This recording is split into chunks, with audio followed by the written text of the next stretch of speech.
Transdemic Podcast, Episode 2. We are going to start this now. No frills, no games. Today we have a special guest bringing you the non-binary perspective of all of this. Gosh, I sound amazing right now. I just woke up. Talk about dysphoria and deep voices. Anyway, we hope you enjoy this conversation. I'm not going to talk too long. Let's get to Selene and Bentley. I don't know. Now.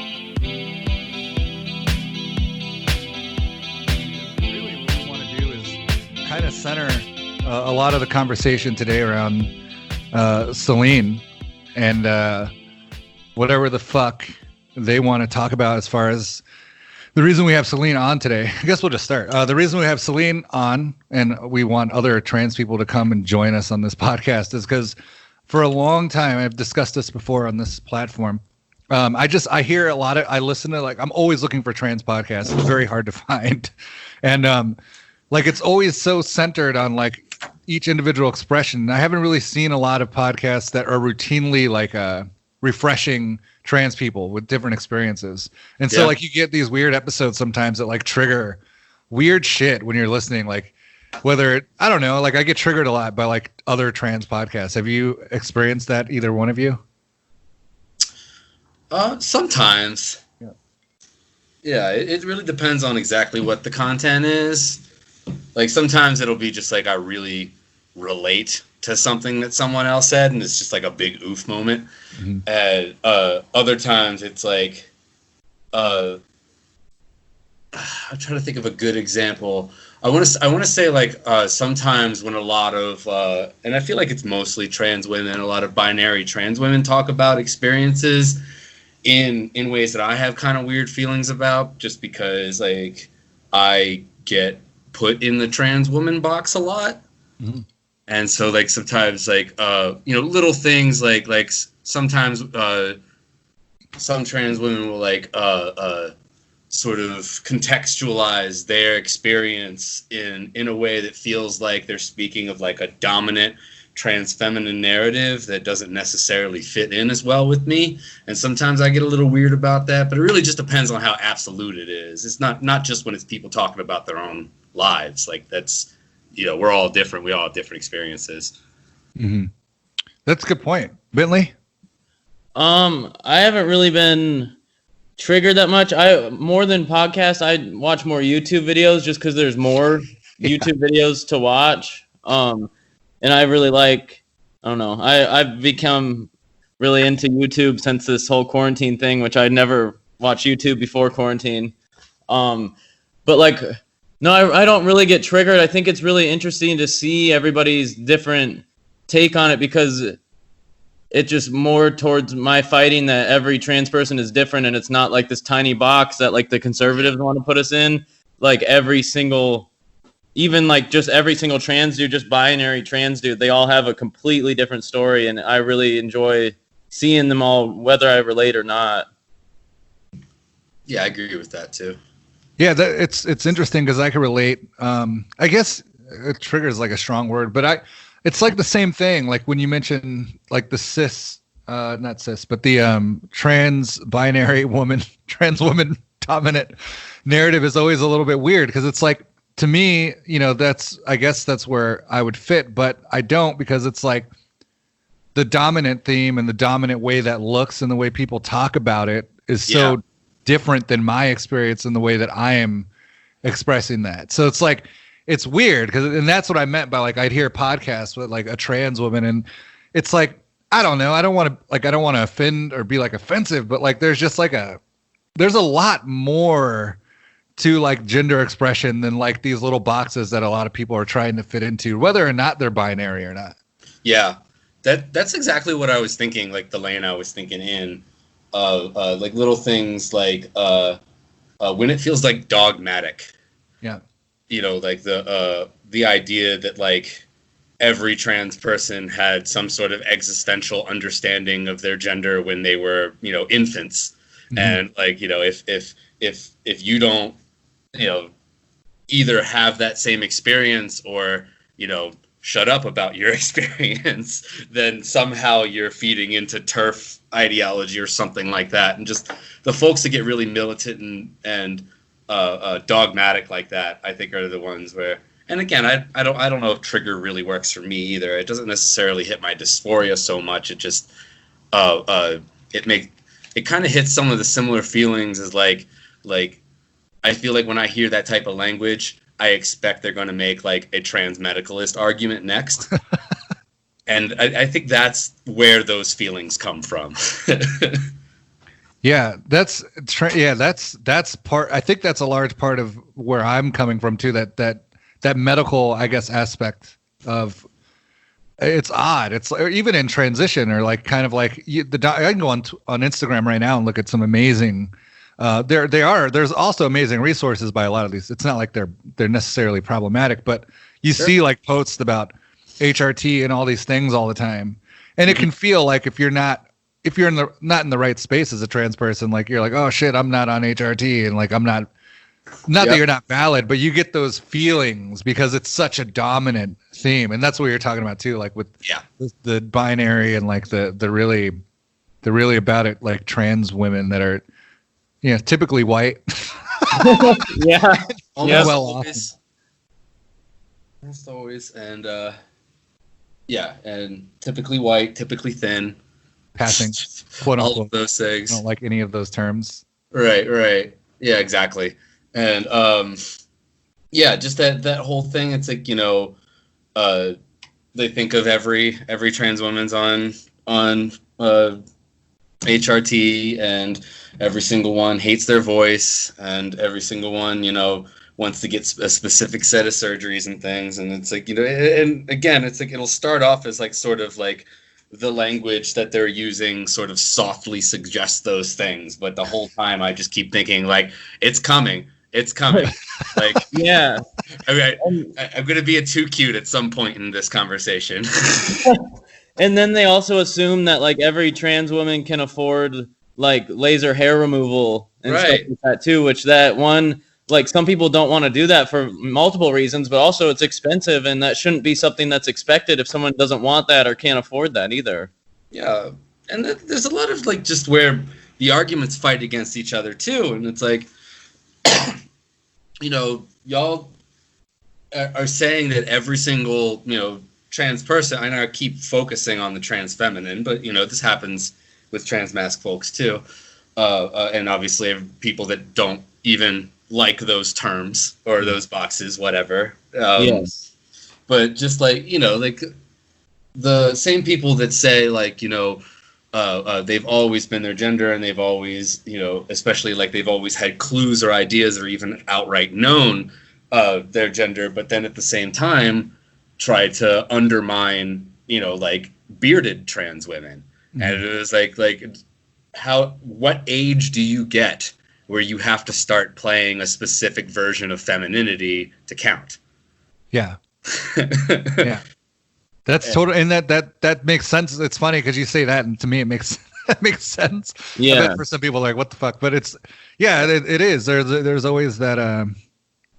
There's always that going on. Does that happen a lot, Bentley? I know, like we just mentioned, we're talking a lot about trans, quote unquote, trans femme people, and does that happen a lot for like in your experience, Bentley, with like trans masc people? Do you see this same sort of thing? I think this is all centering really around this whole thing we're trying to get at too, with like non-binary identity kind of being erased in a way, because and I don't, it's or not erased, but like people don't acknowledge, it's not given the space that it needs. Yeah. From my experience, like from the people I watch and stuff, there's really not much negativity going on. And I don't, from what I've seen, because I watch videos from like trans dudes and trans girls and non-binary, and I really try and teach myself and educate myself on like intersex people too, because I really like to just know like about everybody's different type of gender and what kind of chromosomes have been tested and stuff like that. But from what I've seen, like at least what I watch, none of it's really that negative.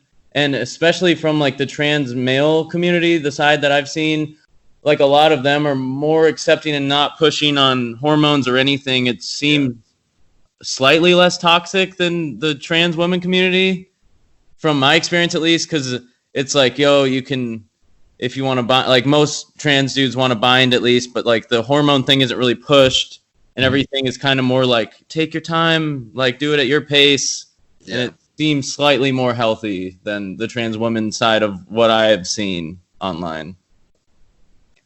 That tracks. And I think I know why that happens too. And it's just because of just how huge just misogyny is, that it's also something that's policed against even cis men. Like all of the weird rules that you're supposed to follow to quote unquote be a man all get, are all branches off of misogyny and homophobia.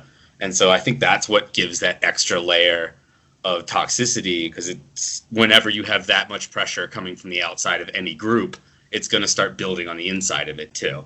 You get the I'm different, I'm not like those transes type of crowd, and then you get the the people that just want to put forward whatever effort they have to do to bridge a gap to be accepted, and then they're good. So everyone behind them can fuck off. Yeah. There's a lot of that. And actually that was like a really old school. That was the way a lot of people like had to survive for a while. Like that was how you did it. Was like, go stealth and quote unquote. Again, these are all terms that I'm not necessarily like totally cool with, because they're words that we use and have used, but like I feel like, again, I hear those words in other podcasts. I'm like, I just want to preface that, like, whatever that means to people. But like, can you tell us, Selene, a little bit about just how you identify in your experience? Because we obviously have Bentley, trans dude, myself, trans girl, and then how do you identify? Oh, I consider myself a trans feminine non-binary person.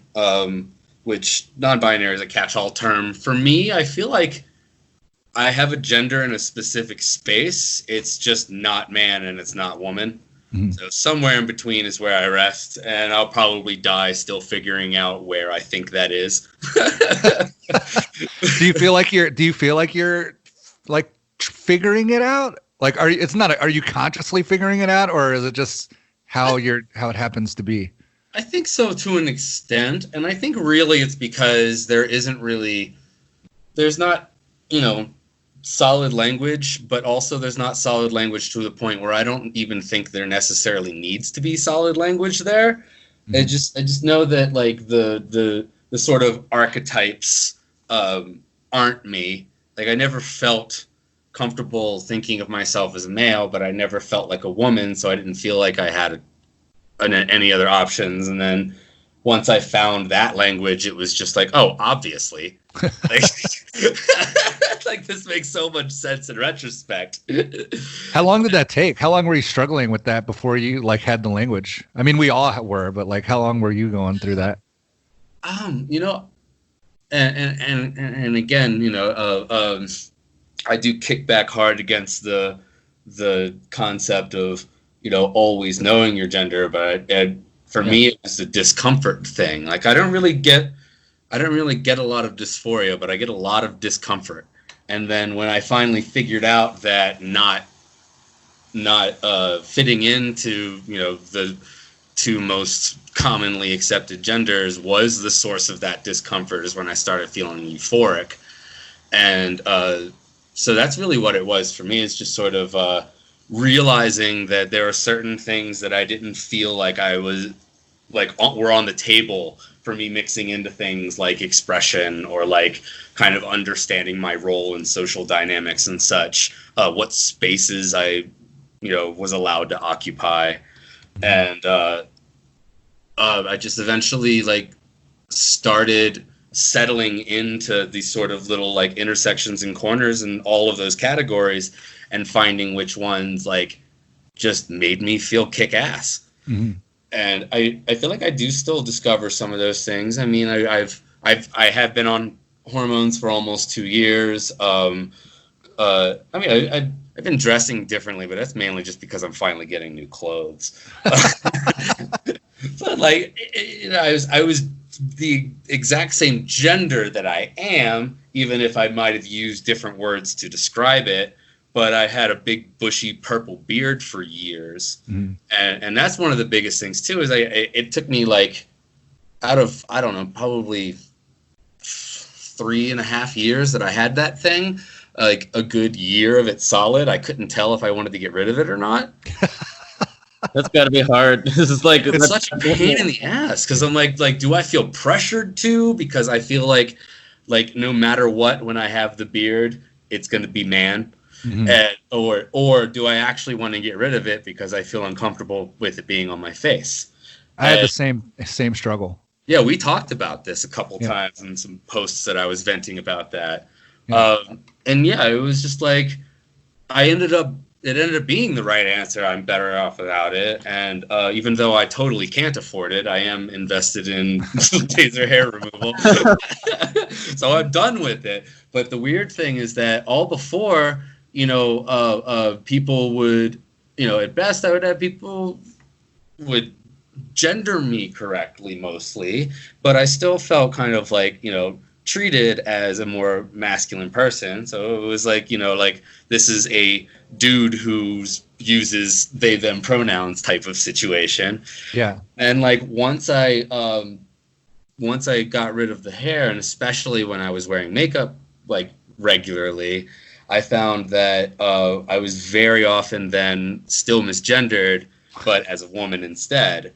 And even by some people that got my pronouns right before. And it was like, so it was like, like I shave and I realize that I'm more comfortable with makeup. Like I always loved makeup, but I used to be physically uncomfortable with it on my face. Yeah. And then just randomly, like last year, I guess I started using makeup again, and it didn't bother me, and I thought that was funny. So now I wear makeup pretty regularly. Or at least pre-pandemic, I was wearing it almost daily. But I do those couple of things, and it's like now all of a sudden I'm a trans woman, and I'm like, my gender didn't change. Like it's just, it's like if I cut hair anywhere else on my body, that wouldn't happen. Yeah. Oh, exactly. Yeah. And here you're trying to just be more comfortable with you, and then people see it as like a whole nother thing, not like a comfort for yourself. They see it as you trying to tell the world like something changed. Yeah. And one big thing I noticed too is there's a huge trend, and this is another thing. No, you know what? I don't think that's fair. I don't think that's just a trans feminine thing. I might just know more trans feminine people, but there's like this thing where like a lot of people, go from being pretty sure that they're cis, and then like maybe they might get in drag or cross-dressing or something, or whatever you want to call it. I know that's a lot of other spheres of terms with complicated nuance to them, but and then they're like, I'm non-binary or genderqueer, and then a year or two later they're like, no, you know what, I'm a trans man or I'm a trans woman. And like I feel like that is a common progression of sort of like trying to figure things out but not really knowing if the full jump is good or not. That happens. That like once I femmed out my presentation a little harder, I had a lot of trans friends start calling me girl and she and stuff like that.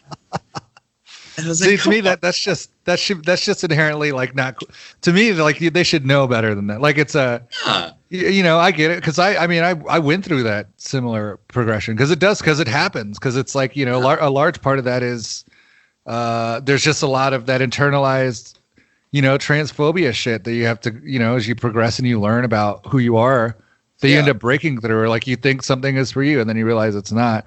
But like I know enough to know about gender stuff, especially now, like to know that it's weird. It's like the more in tune you are with yourself and who you are as whatever gender it is, and the more you start to understand other people's gender and validate it and have these conversations, the more you realize that gender is like not even, it's like just not even existent. And it sounds radical when you say that to people, but truly, like this is truly something that we've just concocted.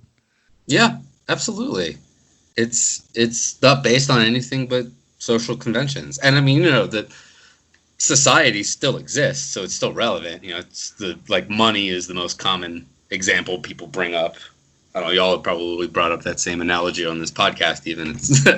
Yeah. But yeah, you know, money's real, but we made it up still. Language is, you know, real, but we made it up still. But it's the thing about things we make up is that there's no set rules. There's nothing carved in stone. Because we made it up, we can be like, okay, well, we didn't think about this part, but that obviously is still part of it. So now we can talk about how it exists instead of just like, no, that's not what the sacred tablets told us gender meant.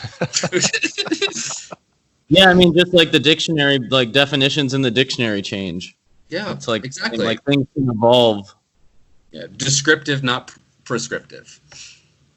It's interesting as well because you mentioned a little bit about just that experience. So you have that experience of if you expressed and start to express, quote unquote, whatever this means, more femme, Right. and then people start like you have to, because you know, as a trans woman, that's whatever I am. It's like obviously there's like a set of like a way that people treat you and all these things. Like for you, you must get all sorts of different colors of like how people react, respond, and treat you. What is that like now with your current situation? Like, can you just share maybe some ways that, because I know we just talked about it before, but some of the stuff you're talking about with like presentation and how people respond to you and how they respect or don't respect who you are as in terms of identity. Yeah, it's like a lot of times it feels like my gender is like a secret club. And like sometimes I'll meet people and they know the handshake and I'm surprised. Yeah. And otherwise I mostly navigate the world that doesn't know or even have like, you know, the moment to think about whether or not I exist. And that's kind of to an extent like a universal queer thing. You know, it's like when people write articles about celebrity women that never marry but live with their best friends. Like, you know, people just don't, when they're writing the story in their head, even when they think they're researching things, you know, they can't fathom about queer identities existing and such. And it's just, so it's the same thing. I never know if somebody's going to treat me like a man or treat me like a, you know, I don't look or come across, I think, as a cis woman. So treat me like a man or treat me like a trans woman, which is, again, like the kind of two boxes I get shoved in the most. And so that's pretty much how it works in the general public. Like, there's no way to directly communicate non-binary unless you're wearing literally like a sign. Yeah, no, that makes sense. I mean, I have they, them tattooed on my knuckles. That's about as good as you can do. That surprisingly only goes so far. And that's the part that's always out, too. So, your fingers are always there. That's the last thing you see when you get normos don't get knuckle tattoos. Because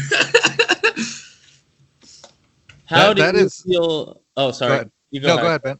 Oh, I was going to ask you, Selene, how you feel on tour as far as like safety, stopping at like truck stops to pee, that kind of stuff. Yeah. Oh, yeah. I didn't even think about that. Oh, yeah. Oh, yeah. It's a weird thing. Yeah.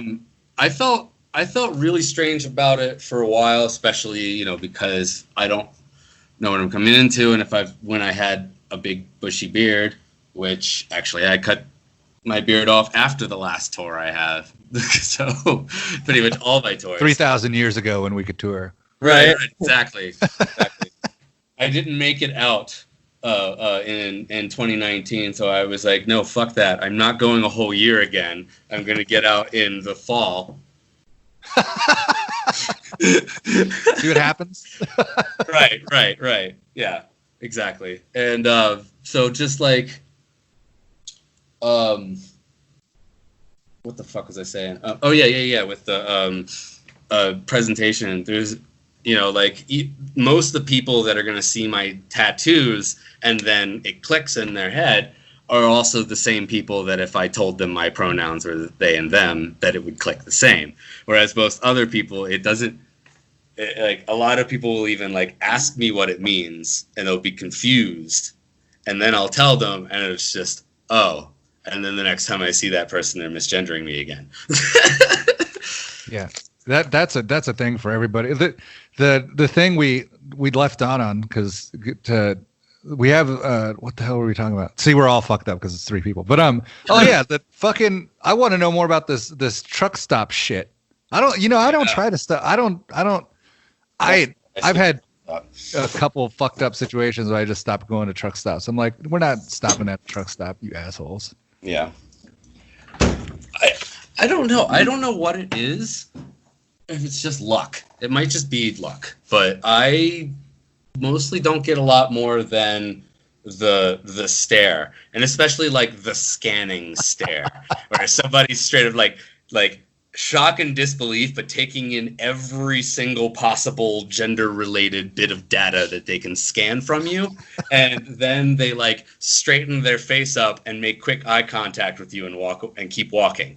And it's like, I feel like whenever that happens, people are sure that this was a split-second thing that only happened in their head, and I'm just watching it. I probably in slow motion, I guess, and I'm like they really just don't realize how obvious they're doing it, and for some reason that makes it less uncomfortable for me and more like just I don't know, just laughing at them. Like I'm able to contextualize that in a humorous way.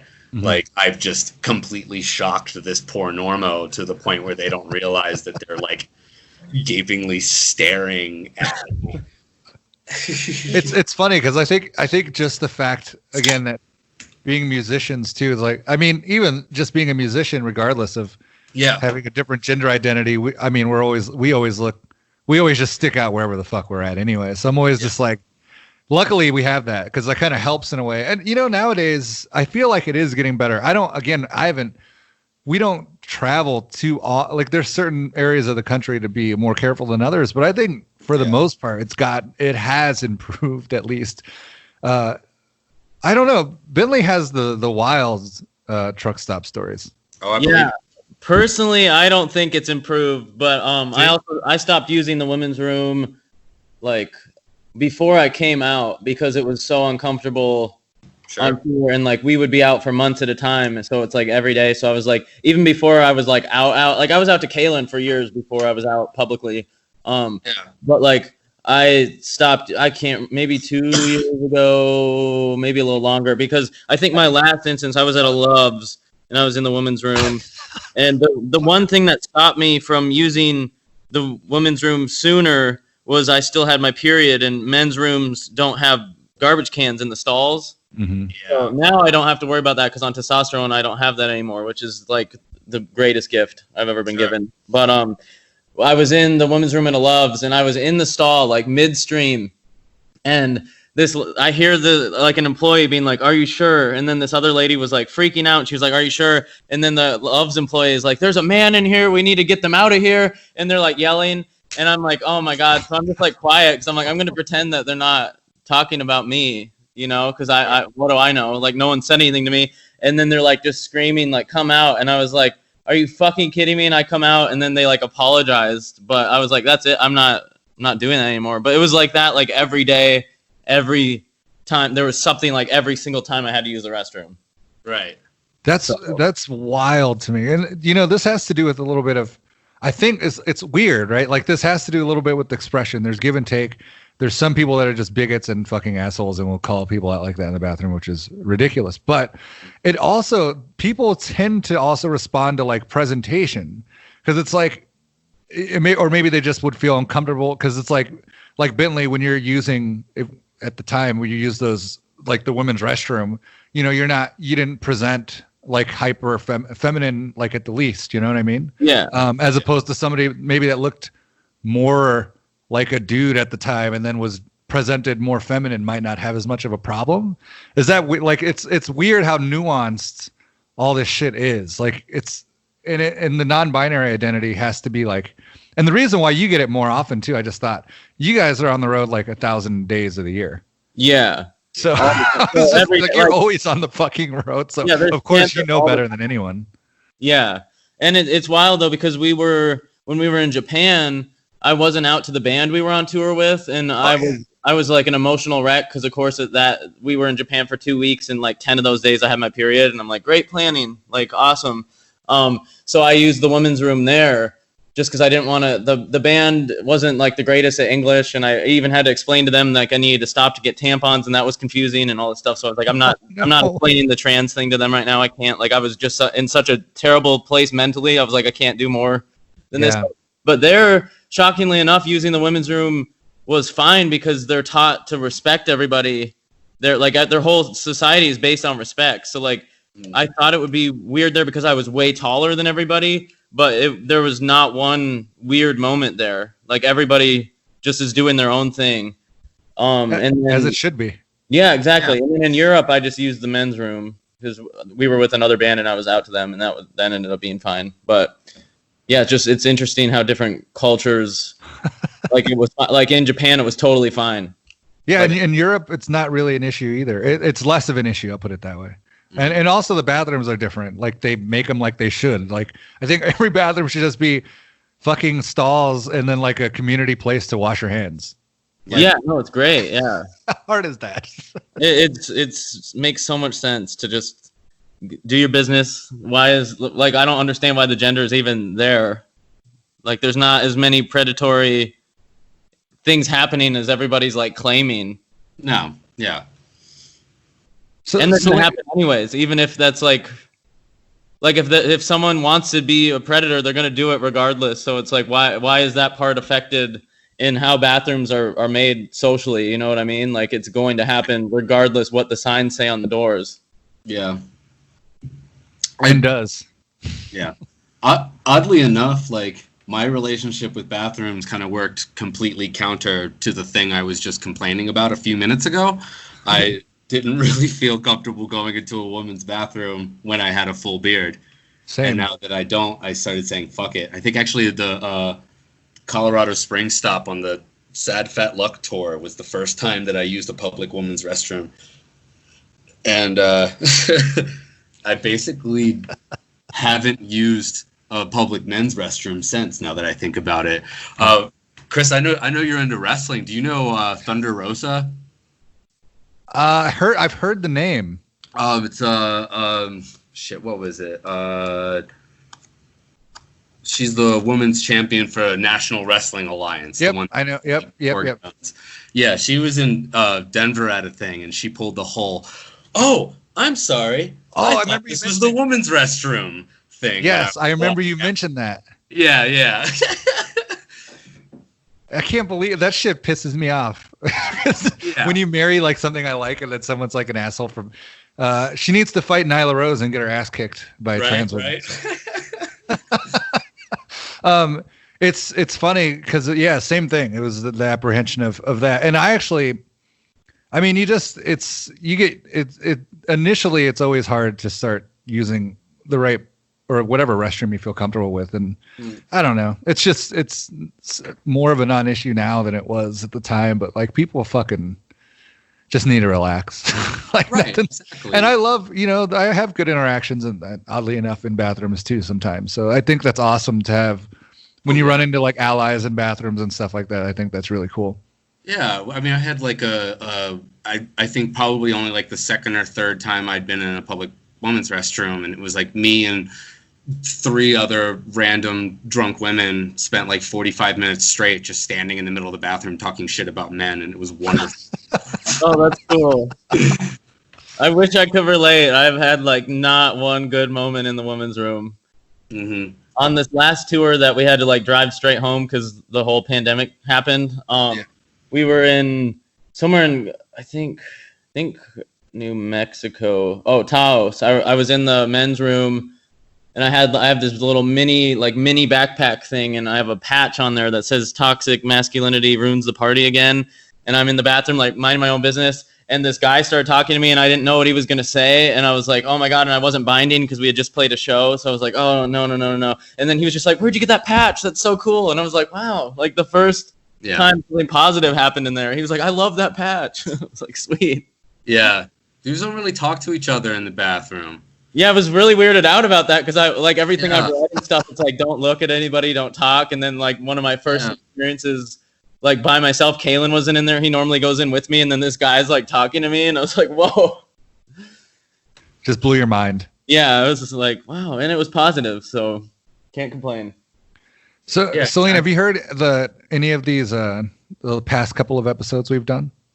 You know what? I did hear the first one, and I missed the other two. I still have to grab onto them. Do we have 2 more? Is this? Or there's? I think there's only 2. Is there only 2? I don't fucking know. There's 3 total. This is the 4th one.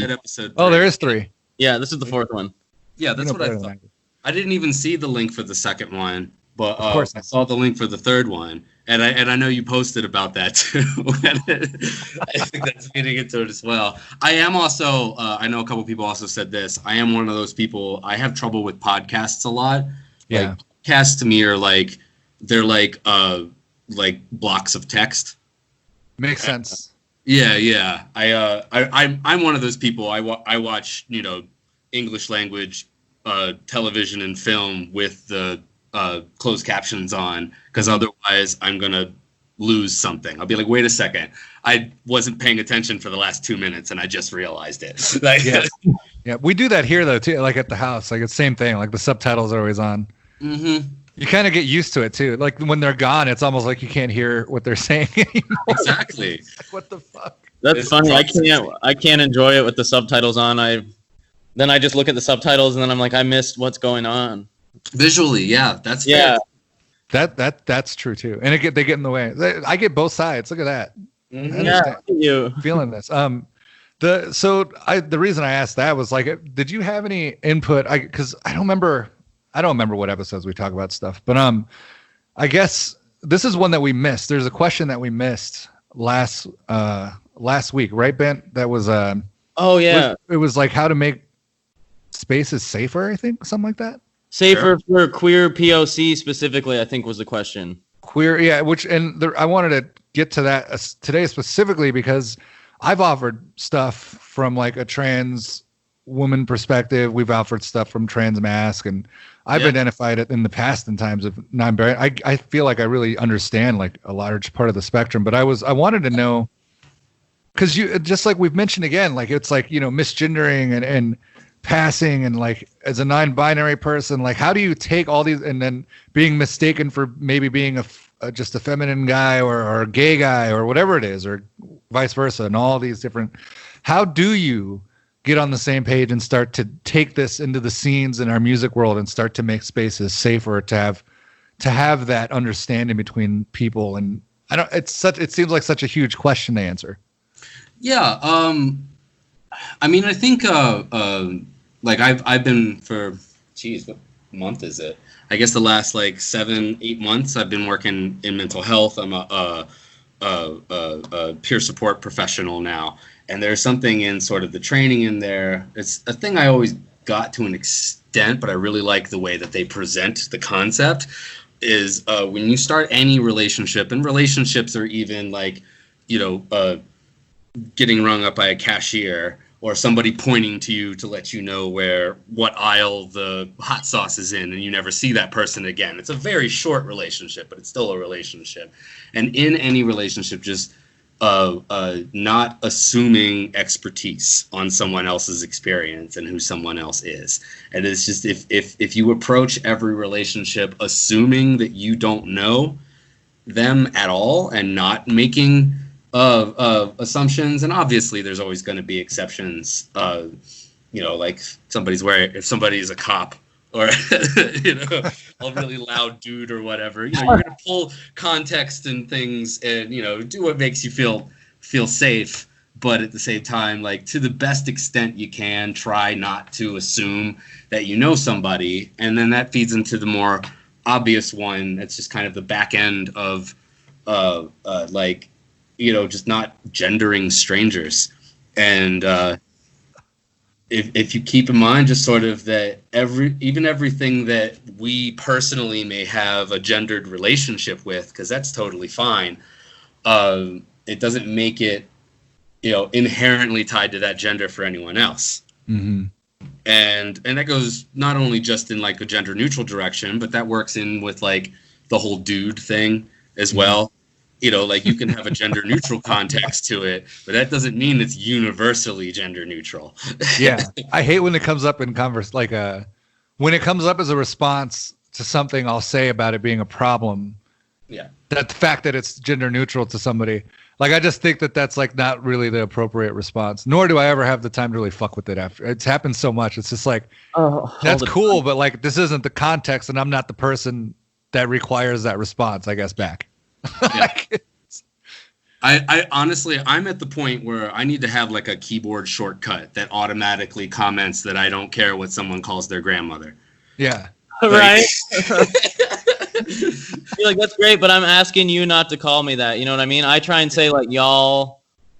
I think that's a good one. Yeah. But like, dude, I don't use unless I know for sure. Yeah. You know what I mean? Like, I'm not trying to have conversations to make people have dysphoria more than they already do, or respect anybody. And it's really annoying that people are just like, well, but I've used that for 10 years. And it's like, well, just don't use that with me. You know what I mean? It shouldn't be that hard. There shouldn't be that many excuses. Yeah, exactly. Yeah, and there's like I don't know. There's like a difference though. Like they say that, that's what they say. But like, I don't know. I could just whether it's dysphoria, whether it's something internal that or like a bias I have, I can tell when someone says something, whether even it's a text or not. Like, I know that there's more to it than, like, come on, like it's such. I don't believe that as an excuse when people say that. Like, because it's different when people because you get a lot of cis women too, especially, will be like, oh, I say man. Like, I understand when someone says, oh man, or man, like that's different. Like, you can hear in the tone or like the conversation, but that's not the same thing, like, as when you're addressed a certain way. And it's cool. Like, it's not even a big deal. Just say you fucked up and, oh, my bad. Sorry. Right. Yeah, I do the oh man thing a lot in conversation, but yeah, it's not I'm not referring to who I'm talking to. It's like oh man, like, and that is a different thing than being like, hey dude, because I would say oh man to anyone, unless that specifically made someone uncomfortable, but like, it's not towards that person. Right.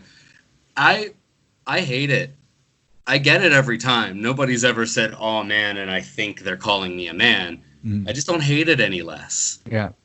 And it's like, but sometimes I just don't say it because I don't feel like somebody trying to explain to me something that I understand and know. How often do you find yourself not saying things or correcting people that may misgender you? Because I do it all in person. Yeah. It's less and less, like, I'm more and more inclined to like fly off the handle, probably because I buried it for so long and went so long. Oh, yeah. That you start to realize, like, I'm going to fucking fight somebody at some point if I keep like not addressing it. Oh, yeah. No, exact same way. I'm really bad at it in person. I basically have to know that somebody's going to respond correctly to it. I think also, like, I'm definitely an extrovert. Like, I get energy from being around people, but I've got nasty chronic fatigue and chronic pain, and I only have so much energy period in a day anyway. And so like stressful situations drain me, so it's not worth it a lot of the times to get into that. So I have to do all this complicated, like the frickin' math woman meme type calculations constantly to figure out if it's worth it to start with someone. And like, a lot of times people will be super great, they'll be the perfect ally, but I don't know that. Yeah. And I don't know if it's worth correcting them ever. And sometimes the more that people use ally language, the more I'm hesitant to correct them, because then I get into the whole thing about how they are such a good ally, and I need to, I don't know, somehow I need to educate them, but also a simple, gentle correction is an attack at the same time. Totally. I've had that too. Like sometimes you can end up, you don't even think about it. You could correct somebody and then they like unload on you. I've had that happen a couple, like weird shit, like get real mad and like bring up like past things they had. It's like, whoa, what the fuck happened? Yeah. I had a friend of mine go off on me and block me on Facebook because he did the dude as an interjection at the beginning of a sentence, and this was typing too, like not even talking. Like, this is a thing that you can literally undo it, Like you can't do that when you speak, but you can. You can clarify, I guess, but you can literally delete and change how other people are going to come through and experience the conversation. And I just said, not a dude. I'm not a dude, but, and then actually responded to the comment, and it just completely ended the conversation that we were having, and instead turned into him like railing against me. Yeah. And part of it later in the conversation, justifying the initial aggression by saying that like something along the lines of like, y'all always fly off the handle and yell at people and make people feel like monsters over this shit. And I was like, oh, what? Like you were preemptively attacking me because you were concerned that I was going to attack you because I gently corrected you and moved on. That is, yeah, that's it's funny because it's true. Like that's the shit that's happened. Like, yeah, like it just correct. It's a simple correction turns into like just this. It's like we kicked up some weird trauma for these people. It's like just going off on us about. And you never know who you're allowed to be direct and honest with. Yeah, exactly. Yeah, go ahead, Ben. Oh, thank you. Yeah, I had someone message me a few months ago after I'd been like very out online, and they were like, hey, sister. And then then their whole paragraph of whatever they were saying. And I was like, hey, smiley face, like, just, I'm your brother now, whatever. And then like continued the conversation, and that was it. And then instead of that whole conversation going down, they were like, you know what I meant, like, whatever. And it was just like, whoa, like, what's going on? I just said, like, I had a smiley face and everything. I just said, like, I'm your brother now, and like a smiley face. Like there was no attack. And yeah, they went off the rail about that. And it's just like, wow.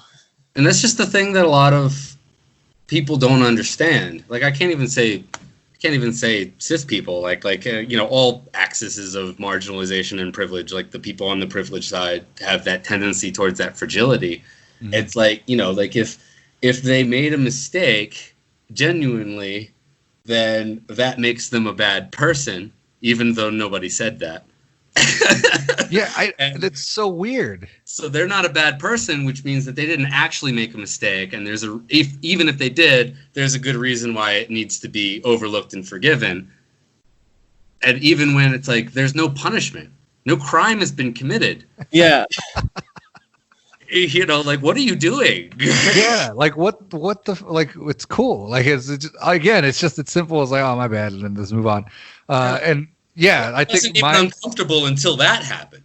Yeah, right. It was like a easy, hey, just call me this instead, and then it turns into this whole wow almost, and it's like, what? Where did that anger come from? It was just a tiny correction.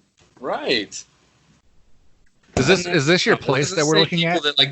Sorry, go ahead. Is this your place that we're getting a glimpse at? Oh yeah, I suddenly decided apparently this is a day drinking day. This is great. Every day is. Yeah, why not? It's a fucking pandemic. There's no rules anymore. Right. How we know a little bit about Bentley's transition stuff going on, quote unquote, the medical stuff. Right. But right. the only reason I bring it up is how has that been for you? Has the pandemic affected things on your end as far as getting access to the stuff that you need, in terms of transition and all that, whatever that, again, just using that as a blanket term. Oh, totally. Yeah. No, I've been fine. I actually get my meds through the same company that I work for, and their pharmacy is right across the street from where I live, and they do delivery anyway. So I've been good with getting my meds. I'm actually pretty proud, especially also working for them, just of how well they've been managing that and making sure everybody's getting what they need. So shout out to the mental health center of Denver. But that's dope. Yeah, the only thing is I started the laser hair removal that I really can't afford, and I'm doing anyway, right before everything went to shit. Like I think it was my second, maybe third time in there. No, it was third. It was my third time in there. It was right before I was supposed to go to South by. Oh, okay. Yep. And so then like now my face is in full facial hair mode when I got this sort of like glimpse of having a hairless face. Like it was close. It was so close. Like I had little patches, but like lots of face that just didn't have hair. But it takes like a lot of that for it to be permanent. So, you know, like they're open now, but I'm just like, nah, I'm waiting. What was that process like? Because I know that for a lot of, again, this is a good thing to talk to you about because of identifying as non-binary in the medical field, how they deal with that, and then how they prescribe people, how did that work? Like, were they understanding? Did you feel like was that odd for you? I started at Planned Parenthood, and they're trained pretty well on kind of gender dynamics and such. Cool. So that actually was pretty easy on that end. There's definitely like every now and then some forms and such that I need to fill out that I literally like they put down like MTF. Yeah. You know, which is even touchy for binary trans women, but for me, I'm really grumpy about it. And like, that's not. How do they not have another option? Yeah, exactly.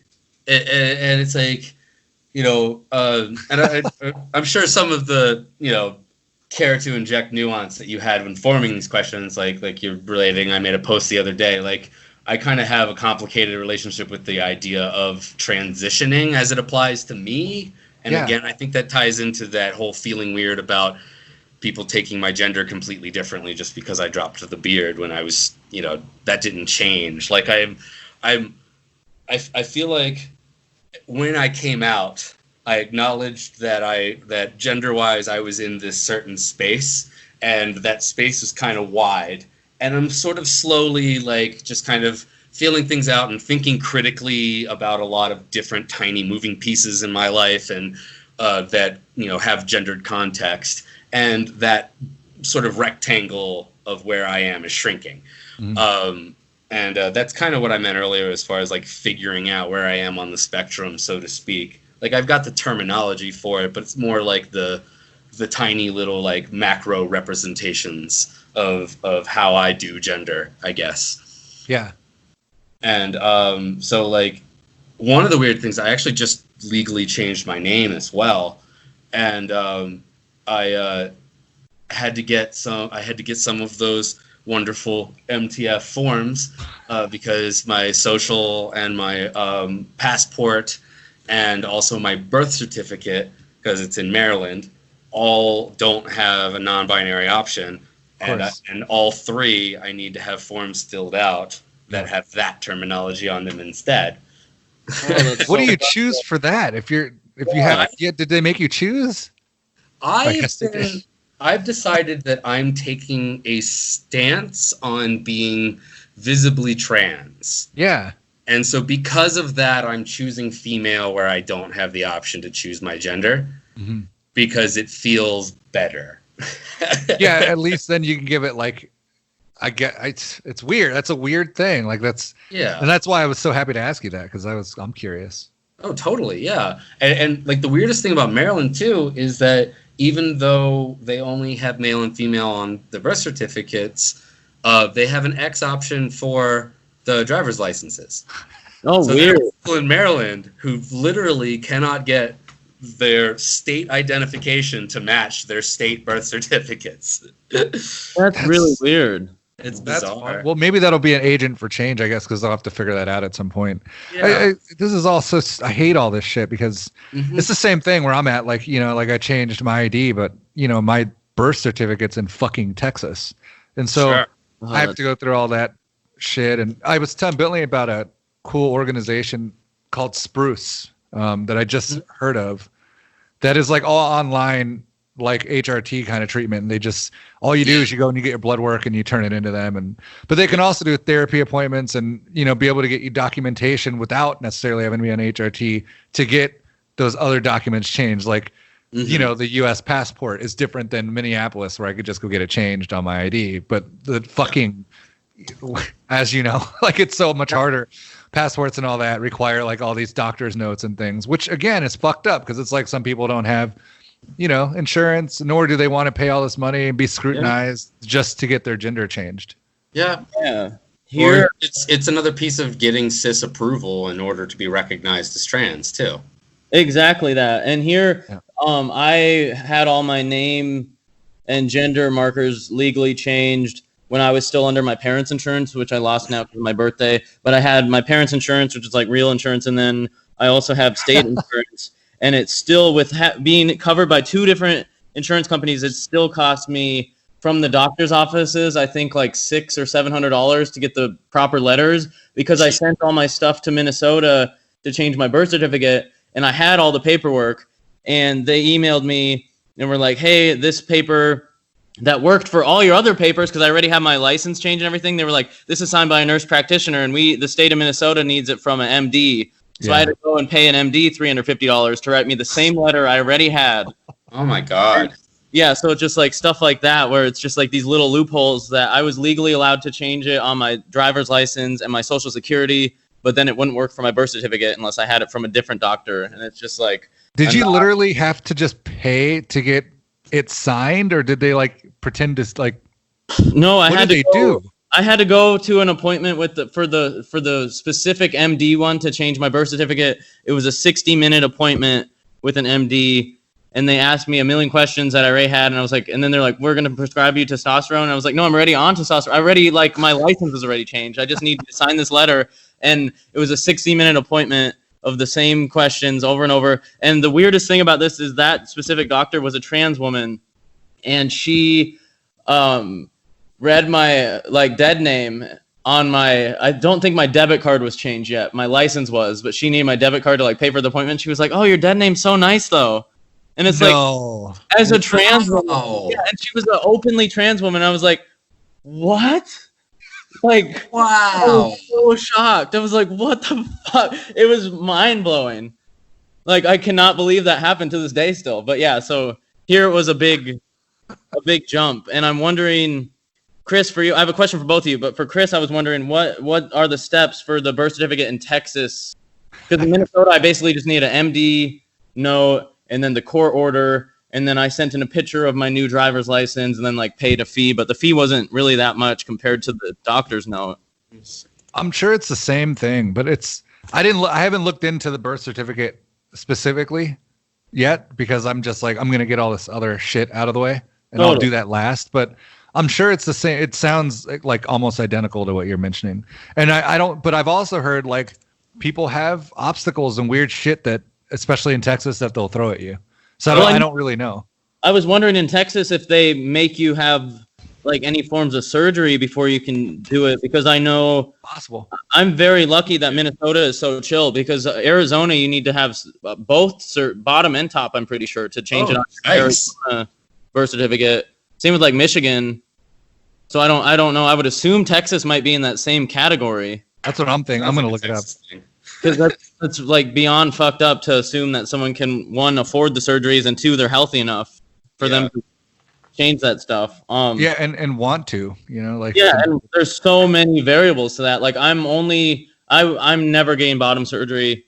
I'm terrified of surgery and doctors, and I just cannot. There's no way with me being a drummer and like when the world goes back to like whatever we're allowed to tour in, like there's no way I would be able to have it's at least 3 surgeries for bottom surgery. There's no way I could do that with drumming and stuff. But top surgery I'm having because I just need that. I am so beyond sick of playing shows and I can't bind, or if I do bind, then my ribs are bruised or whatever. So like I'm doing that for like me and solely me. Yeah. But I feel so fortunate that I was able to change all my paperwork without doing that. Yeah, same.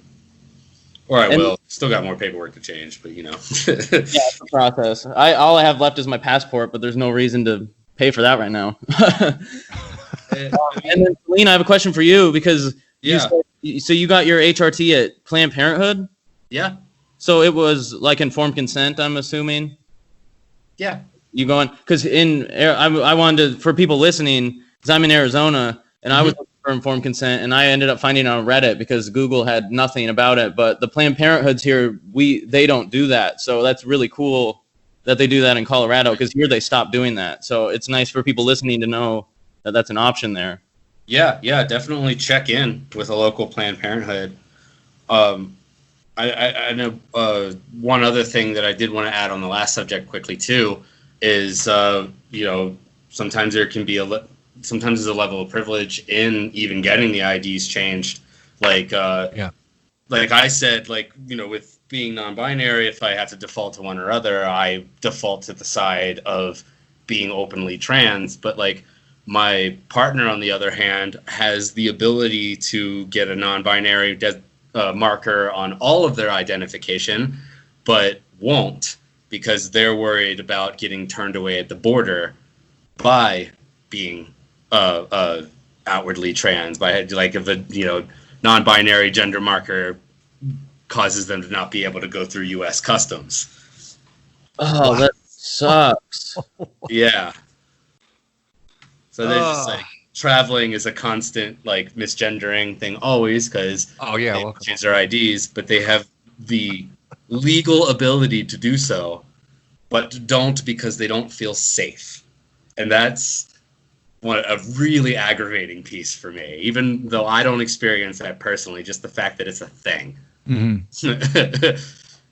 Yeah, especially when it's literally legal at this point. Mm-hmm. There's no reason that there should be that discrimination, and like, what is it going to take for that to go away? I don't know. That's a good question. I don't know. Fucking hate traveling. I'll tell you that. That's the word I hate.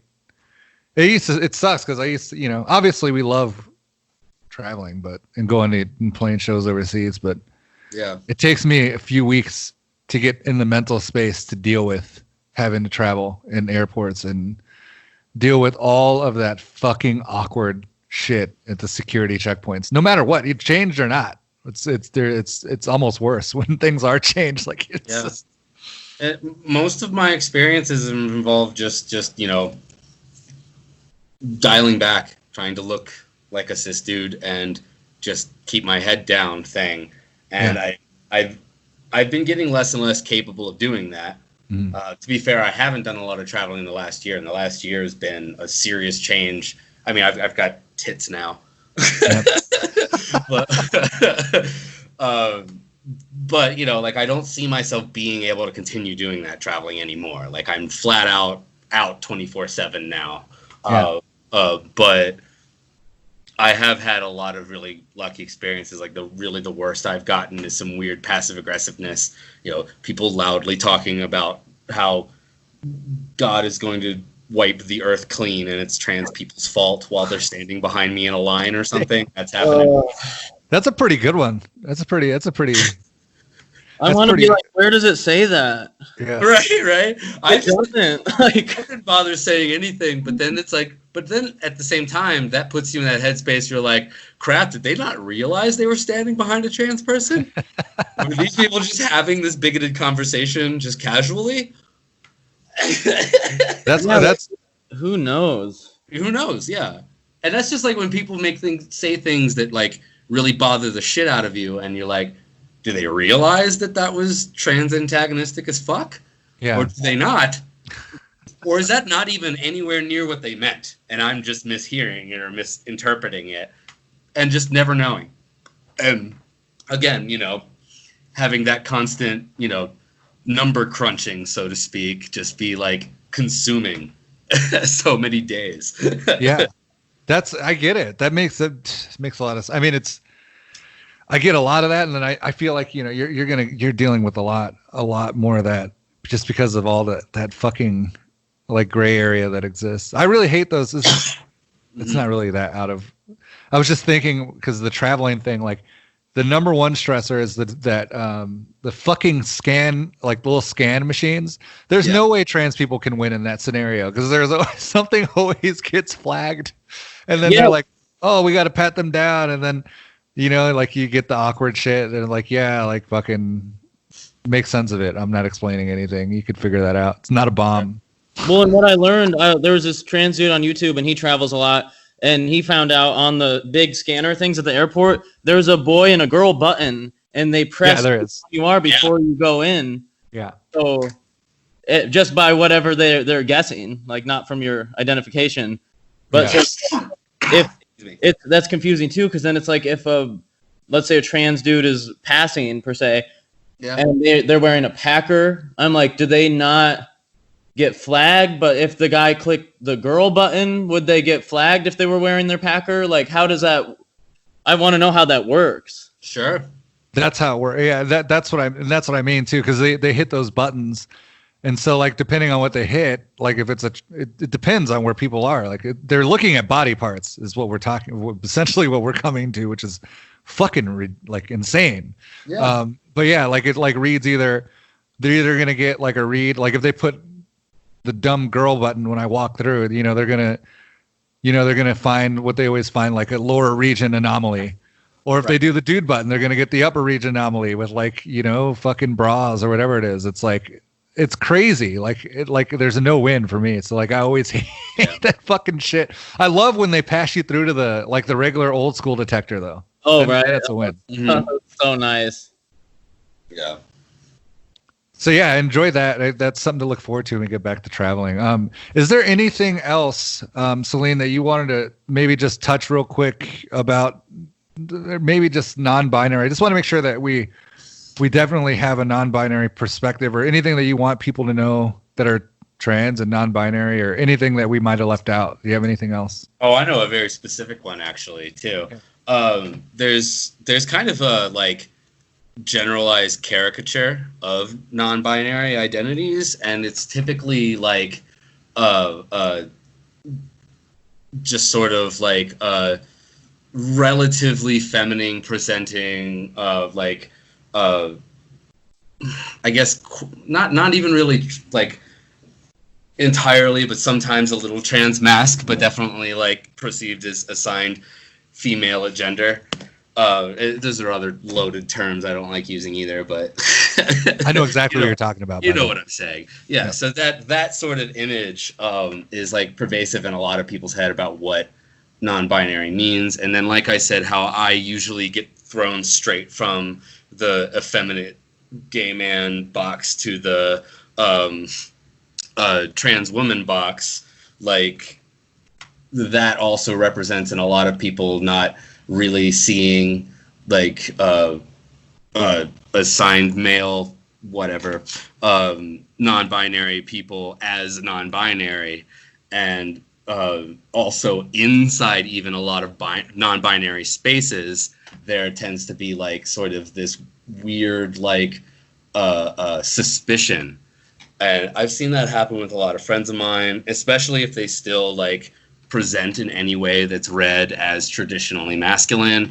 Like they're usually not really trusted in those spaces. They're seen as like, I don't know, I guess in a similar way as like the whole TERF, like men invading women's spaces type of thing. And it's really frustrating just seeing like the weird different ways a lot of times that like, I mean, people like me essentially are just not accepted as part of the non-binary community.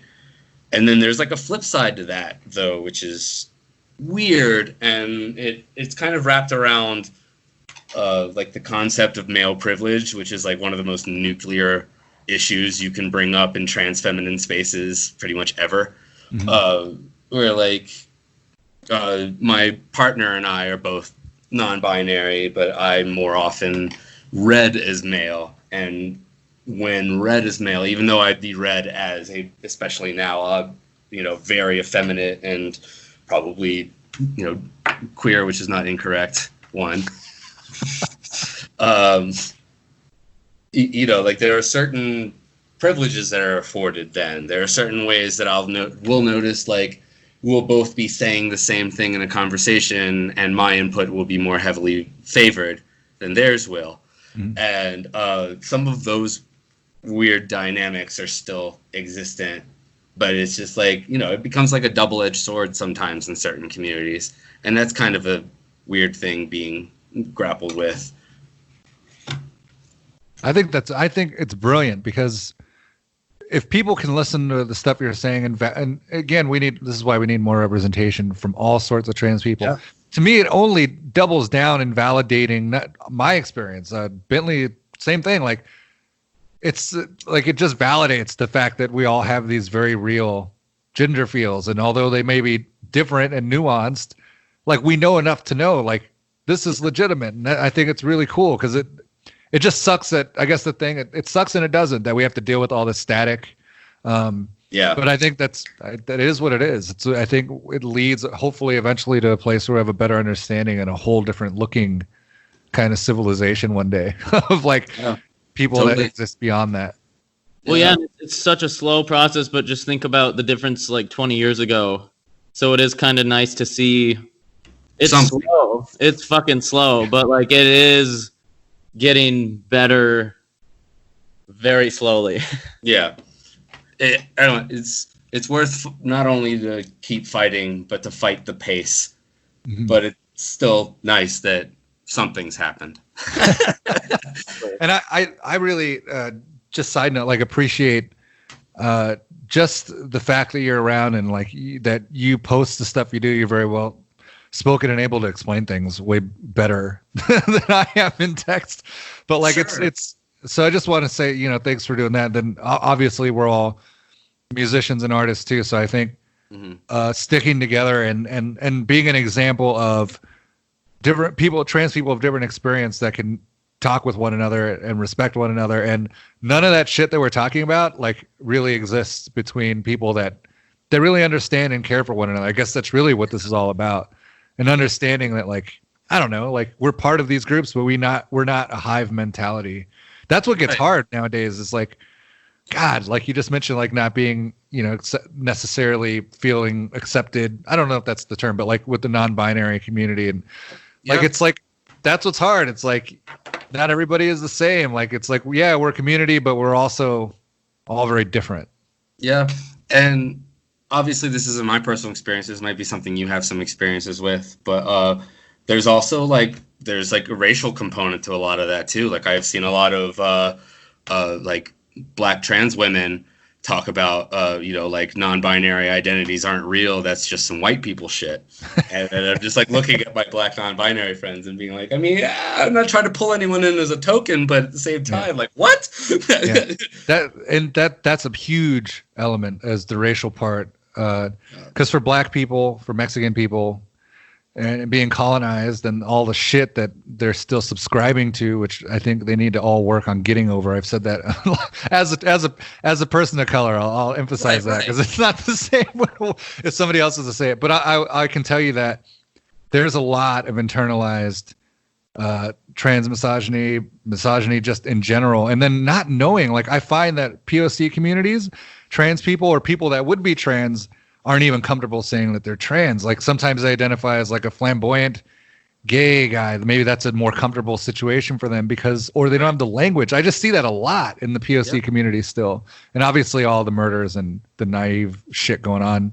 But yeah, like it's so infuriating. I just get so angry about it because it's like, it's just like Mike Seatown was on here. It's like Mike loving metal music. Like he's erased in the Black community because they're like, oh, Black people don't like metal. It's like, no, like Black people love metal. Like look at all these people. It's the same shit. Like we just have to come to a better awareness of that. Like as a marginalized community, like that's my biggest gripe. Like it sucks. So I get it too. Like I get not fitting it sucks. And it's I don't even know what to say. Like I don't even know how to fix any of that because those obstacles are even more fucking damning and like they're just so layered and to get to like how to fix that. I think the best tool I found, I don't necessarily have answers either, but I think the best tool I found is just nuance. Yeah. I try to inject nuance wherever I can, even if it makes me feel obnoxious. Make somebody flip out on you. Oh, that happens a lot. Yeah, that happens so much. I just said that the other day too.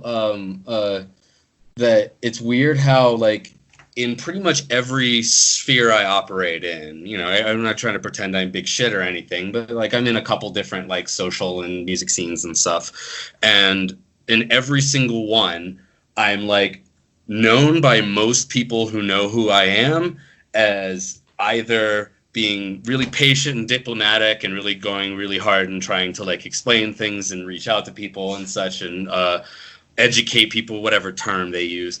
And then, or I'm known as this like extreme over emotional reactionary that'll just flip out on people for quote unquote saying one wrong thing or whatever.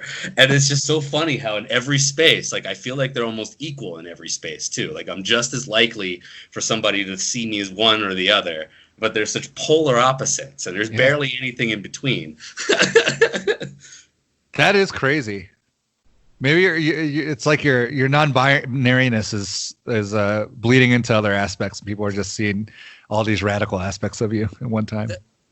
The amount of times that I'll be explaining something about me or my life to anybody, and I'll realize that I'm telling a story about being stuck between two common opposing poles. It is really a consistently recurring theme in my life. It's like there's a fucking meme. It's like I'm a non-binary pansexual switch. Don't fucking tell me to make a decision.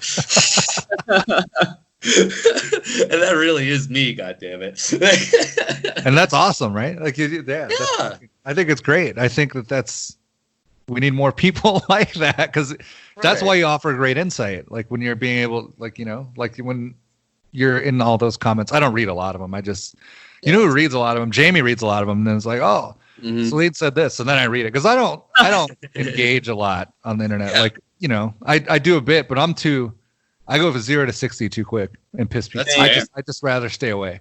Yeah, I read a lot, and then I'm like, nope, don't start, because I'll once I blow up, and you can't stop me. So, I mean, same, but I don't know. I also always preface it like some of the biggest, like, longest, most obnoxious, like 300 plus comment threads that are only 2 or 3 people because of one guy. Yeah, they almost always start with me being like, I can really tell that this conversation isn't productive. It's not going to get any positive results for either of us. Neither of those are even things I find important in a conversation, but I will say that I know for a fact that we are drifting towards where I am going to start just cathartically calling you names. It's going to happen any second now. We might as well just stop. I have said like some sort of paraphrased version of that exact elevator speech like 100 times. It never does a thing.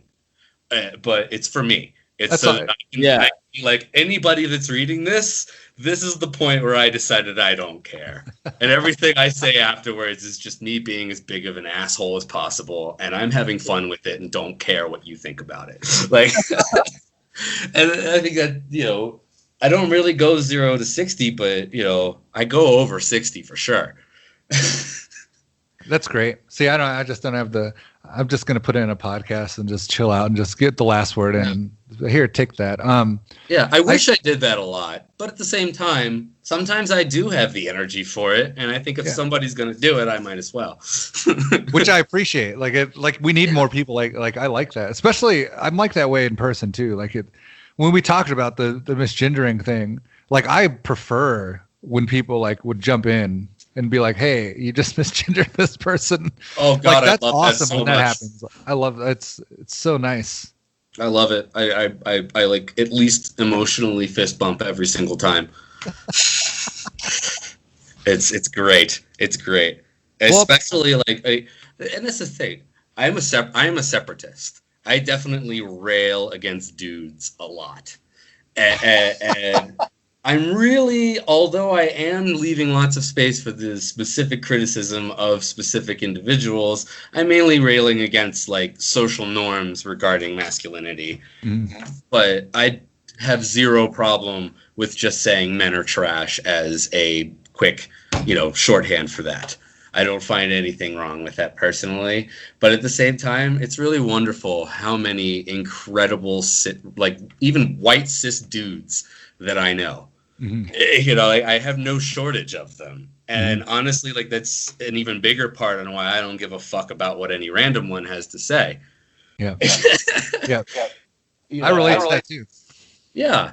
I know so many wonderful cis men. Mm-hmm.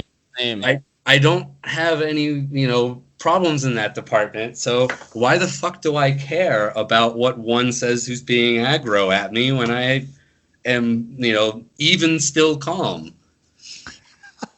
Not that I don't care about that. I laugh when people tell me that I shouldn't be allowed to make fun of them because they haven't insulted me. And I'm like, I don't fucking care. Fuck you. Freedom of speech, motherfucker. Go fuck yourself and shut up. Perfect. I think that's actually a great spot to kind of just stop right there for the day on that. And, right. But, that seldom happens, unfortunately. But it's great when it does. It does sometimes. I lied earlier. It does sometimes. It's great when it does. Hey, Finley, are you still around? Yeah, I'm around. Cool. Well, I think I logged out. It's awesome. Well, I want to wrap everything up and thank everybody for having a great conversation. I think we got a lot more than I even thought we would get. So I think, I don't know. I want to keep having these conversations and keeping people involved in this kind of space and blah, blah, blah. I'm just so tired. I've been so busy. And the tiredness doesn't stop. We'll see you next week here on Transdemic. Just a quick shout out for those listening. Really awesome bit of trans news on the Moody Black Mood House side. We do a thing called Mood House Festival. Our first one was last year in Minneapolis, and here in the cities it just won Best Music Festival last year. So I just wanted to say hell yeah, and congrats, not to us, to everybody involved, all the people that put it together, the supporters and all the acts. Fucking awesome. Bringing POC, femme, trans, marginalized groups, weirdo music to the forefront. That's what that was all about. So let's do it again this year. We'll see you next week on Transdemic.